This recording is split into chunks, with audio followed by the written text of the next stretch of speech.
윤석열 당선인이 공약으로 내는 것 중에 하나 많은 것도 있었지만 그중에 제일 주목받은 게 여성가족부 폐지입니다. 이 얘기 계속 지금 이어지고 있는데 이것도 역시요. 여야의 아주 첨예한 쟁점이 될 수 있거든요. 먼저 기사 하나 보겠습니다. 어제도 기자회견하면서 이 얘기가 나왔어요. 여가부 폐지 못 박은 윤석열 역사적 소명을 다했다. 이렇게 얘기합니다. 어제. 좀 더 보죠.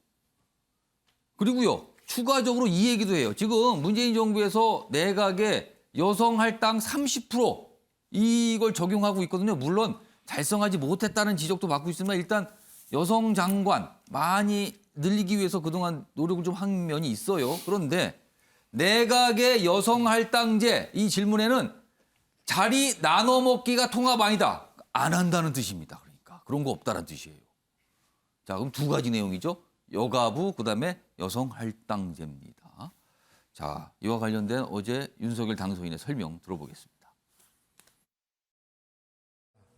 과거에 남녀의 그 집합적인 성별의 그 차별이 심해서 아마 김대중 대통령 시절에 이걸 만들어서 그동안에 많은 법제라든가 이런 걸 통해서 역할을 해왔는데 이제는 좀 어떤 그 부처의 역사적 소명을 다 하지 않았느냐. 더 효과적인 정부 조직을 좀 구상을 해야 되는 것이 아니냐. 이렇게 생각하고 있습니다. 하여튼 국민을 제대로 모시기 위해서는 각 분야 최고의 그 경륜과 실력이 있는 사람으로 모셔야 되는 거지 자리를 뭐 나눠먹기식으로 해가지고 저는 그런 식으로 국민 통합은 안 된다고 봅니다. 그걸 우선으로 해가지고 하는 그런 국민 통합은 저는 그건 국가 발전에 도움이 안 된다고 생각하고 특히 우리 청년이나 미래 세대가 볼 때는 정부에 대해서 실망할 가능성이 크다고 봅니다. 굉장히 명확하게 얘기했어요. 그러니까 굉장히 강한 주장을 다시 한번 내놓은 겁니다. 다음 기사 하나 더 있습니다. 민주당 윤석열 뜻대로 안 될 것이다. 아, 이런 반응이 나왔어요. 특히 이 여성가족부 관련해서요. 여가부 존폐, 여소야대 1라운드 붙는다. 아까 총리 자리가 1라운드일 수 있다 그러는데 이것도 1라운드로 들어갈 수 있다는 거예요, 이게. 여기 보세요.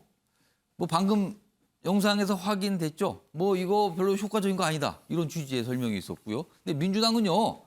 자, 여성가족부 이거 손질하려면 정부 조직법을 바꿔야 되는 건데 그거 국회 거쳐야 되는 거 아시죠? 이 얘기를 하는 거예요. 민주당은 압도적인 다수당 이겁니다, 지금. 그리고 이대녀 지지를 얻고 적극 반대할 듯. 최근 이 대선 이 출구조사 결과 나왔잖아요. 여성표가 어디로 쏠려 있는지. 이거를 민주당도 의식하고 있다는 거죠. 국민의힘 당내 신중론도 변수로 떠오르고 있다. 다음은 민주당의 반응 중에 하나를 소개한 내용입니다. 화면 보겠습니다. 자, 정청래 의원이죠. 이렇게 본인의 SNS에 글을 올렸어요. 여가부 폐지는 그리 쉽지 않을 것. 모든 것이 윤석열 뜻대로 되지는 않을 것이다. 이렇게 생각을 또 밝혔습니다. 천하람 변호사. 네. 일단 여성가족부, 여성장관 할당제입니다. 할당제. 이 두 가지 여성가족부는 법률 사항입니까? 어떻게 돼 있습니까 지금? 네, 그렇습니다. 여성가족부를 없애거나 하기 위해서는 예. 정부조직법의 개정이 필요합니다. 그래서 예. 정부조직법도 법 아니겠습니까? 예. 지금 입법부에서 압도적인 다수 의석을 갖고 있는 것이 민주당이기 때문에 이 부분은 뭐 말씀하신 것처럼 민주당에서 동의를 해줘야만 처리가 가능한 부분이 간단히 말해 맞습니다. 민주당이 안 된다 하면 안 되는 거군요. 네, 물론 민주당으로서도 굉장한 예. 부담이 있을 겁니다. 왜냐하면 정부조직법이라는 것이 새로운 정부가 출범하면서 해당 행정부의 체계를 어떻게 꾸릴지 예. 대통령이 내놓는 청사진이란 말입니다. 그렇습니다. 이거에 대해서 민주당이 아무리 다수 의석을 갖고 있다지만은 반대하는 것은 간단한 문제는 아닐 것이고요. 또 역풍 이런 게 또 있을 수 있다는 거죠. 네, 맞습니다. 지방선거도 얼마 남지 않은 그런 상황에서 특히나 뭐 앵커께서 말씀하신 것처럼 여가부 폐지가 윤석열 당선인의 꽤 기억에 남는 공약이었는데 예. 이렇게 당선된 당선인의 중요한 공약 중에 하나를 힘으로 어떻게 보면 막겠다라고 예. 하는 것이 국민들께 어떻게 평가될지는 민주당에서도 고민이 많은 부분일 겁니다.